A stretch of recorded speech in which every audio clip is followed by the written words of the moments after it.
7 jours au Sénégal, en Afrique et dans le reste du monde.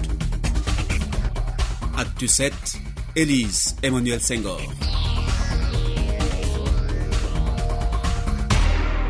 Soyez les bienvenus si vous nous rejoignez dans le round-up de l'actualité de la semaine. Actu 7.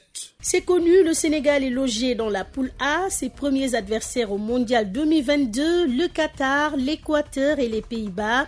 Ce groupe est-il jouable pour le Sénégal? Décryptage dans ce journal avec notre consultant de football, Cheikh Tidiane Biteye. Et puis dans cette édition, retour sur la qualification des Lions pour la Coupe du Monde.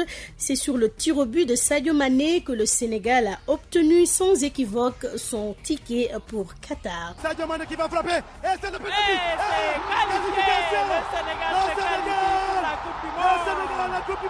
Autre victoire pour laquelle le Sénégal peut se bomber le torse, c'est son ascension dans le domaine touristique. En effet, le chef de l'État a inauguré le complexe hôtelier Riu Baobab de Pointe-Sarène. Le président Macky Sall a également annoncé de nouvelles infrastructures dans la zone. L'État du Sénégal est en train d'engager les travaux de contournement de Mbour pour pouvoir relier Pointe-Sarène à partir de l'aéroport international Blaise Diagne. Ça a comblé le cœur de plus d'un. Le bateau Aline Sitoé Diatta reprend service et pourra de nouveau rallier la Casamance. Une bonne nouvelle après 2 ans d'absence à cause de la Covid-19. Actu 7. Le Sénégal connaît désormais ses adversaires de groupe au mondial. Il s'agit du Qatar, pays hôte, les Pays-Bas et l'Équateur. Une poule jouable selon Cheikh Tidiane Biteye. Cependant, il faudra réussir une bonne entame face aux Pays-Bas, mais aussi une bonne préparation. Cheikh Tidiane Biteye, consultant de football de Radio Sénégal, au micro de Arona Diouf. Je peux confirmer que c'est un groupe très jouable. Simplement, il faut les mettre sur le même pied. Sur le même pied, ne pas considérer certains statuts par rapport à d'autres. Je pense que si le Sénégal le fait et qu'il réussisse en tout cas la bonne entrée c'est contre l'équipe supposée la plus forte, la Hollande. Mais je crois que le Sénégal aujourd'hui a du répondant. Ils ont de la qualité, il faut faire ce qu'ils ont fait en tout cas sur la pratique.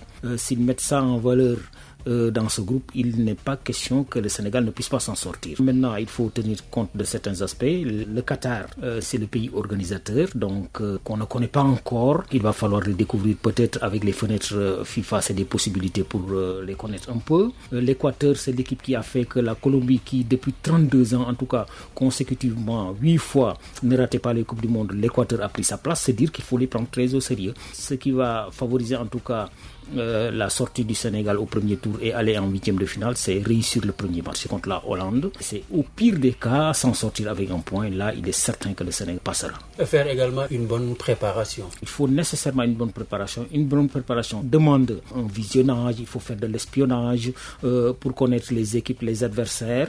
Donc, en plus, je pense qu'il n'y a plus de problème de site pour un peu prendre en considération certains aspects, mais également peut-être renforcer l'équipe du point de vue talent, parce qu'il y en a qui excellent encore dans des équipes et ça permettrait d'avoir une meilleure équipe possible du Sénégal et certainement qui ferait mieux que 2002. Retour sur la qualification des Lions à l'issue de leur confrontation avec les Pharaons d'Égypte.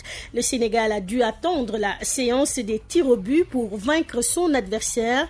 Les temps forts de ce match avant, pendant et après dans ce reportage de Atramé Ismaël Koli.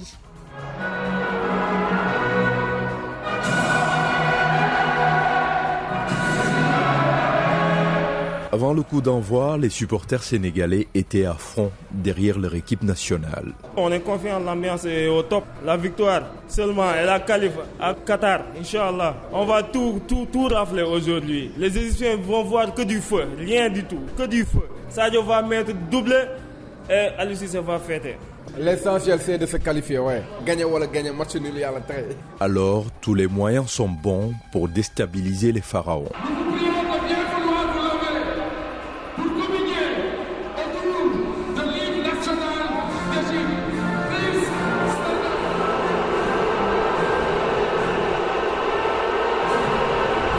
Dès les premières minutes, les Lions dictent le tempo du match et c'est Boulaye Dia qui décante la situation en marquant à la 2e minute. Et c'est Garnet qui va tirer. En tout cas, c'est très bien placé. Voilà, très bien placé en forme de corner, la tête, et ça entre. Premier but. Ensuite, les minutes s'égrènent, mais le score reste le même.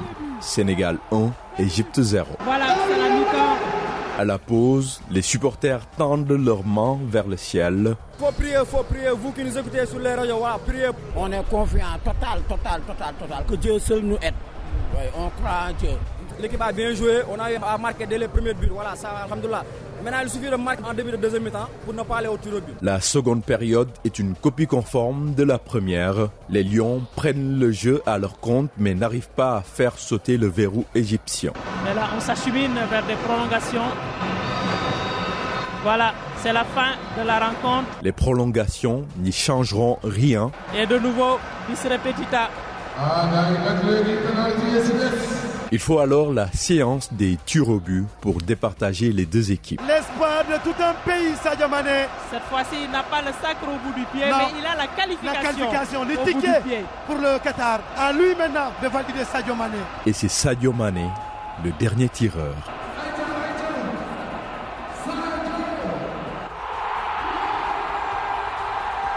La qualification en poche, direction Qatar pour la Coupe du Monde 2022.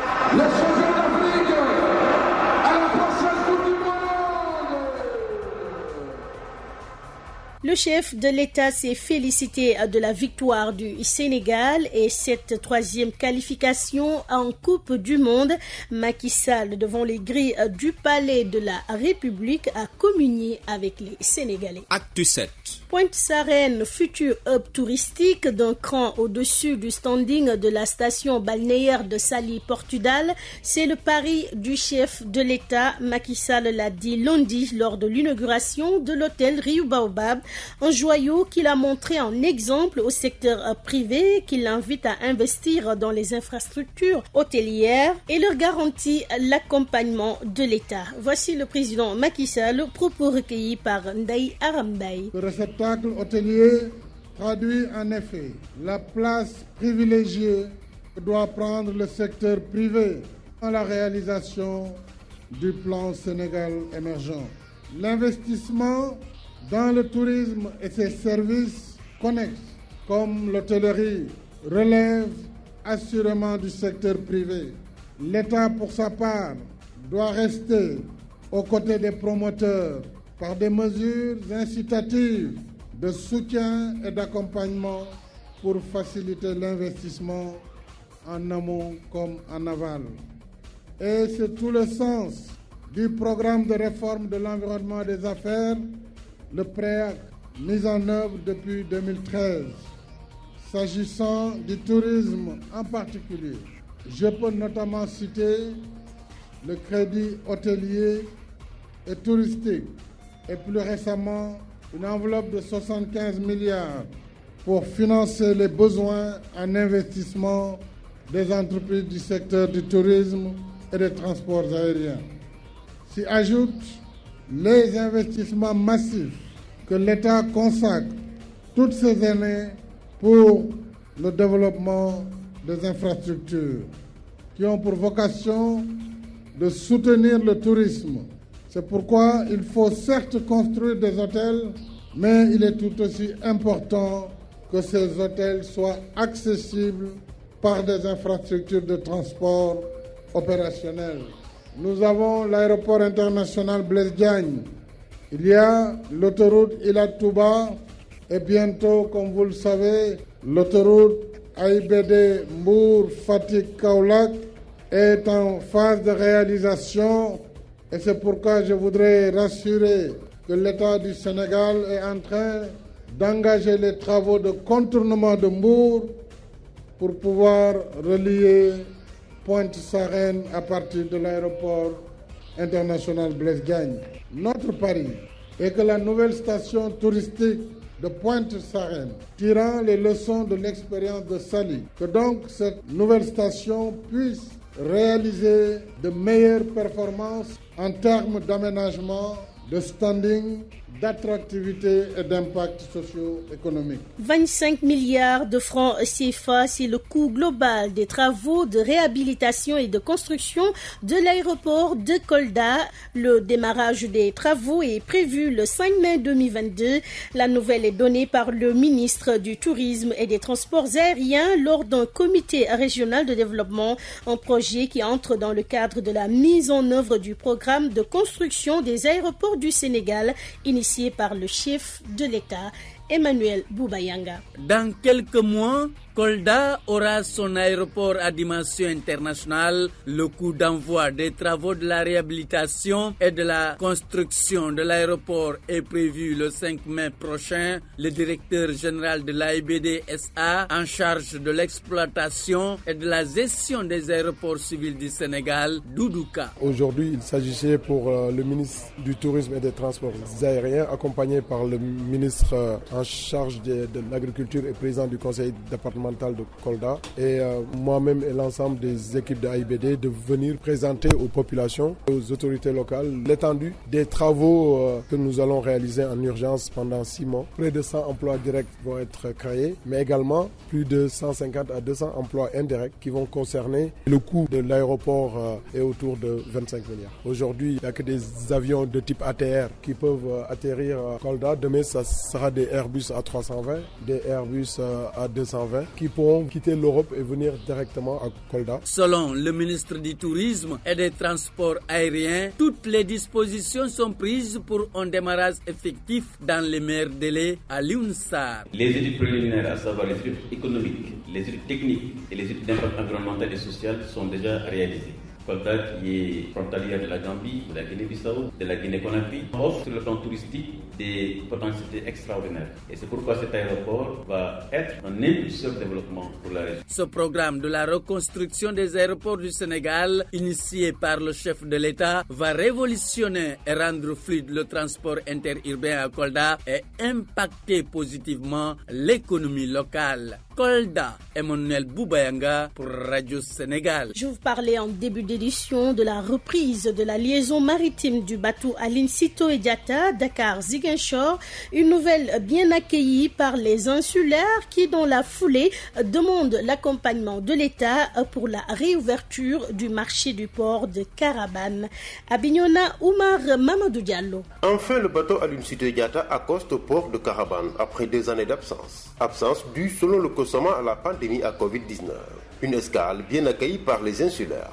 Nicolas Diatta habite l'île de Carabane. Depuis qu'on a annoncé la reprise de la rotation du bateau Aline Sitoé Diatta, Dakar-Ziguinchor via Carabane, effectivement, ça fait beaucoup parler. Ça fait beaucoup parler au niveau de l'île, en particulier et dans toute la Casamance d'une manière générale. Normal, d'autant plus que le bateau fait partie de nous, fait partie de notre vie. Nous, on ne connaît que le bateau pour le rôle qu'il joue.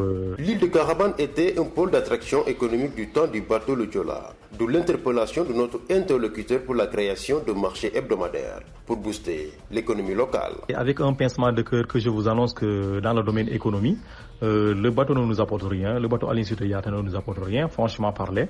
Contrairement au bateau de Joola, la majorité de la population l'aperçoit. Il vient, il accoste, il descend quelques 3 personnes, il s'en va. Surtout, s'il y a de rares personnes qui font peut-être passer de la marchandise, c'est 2, 3, 5 maximum.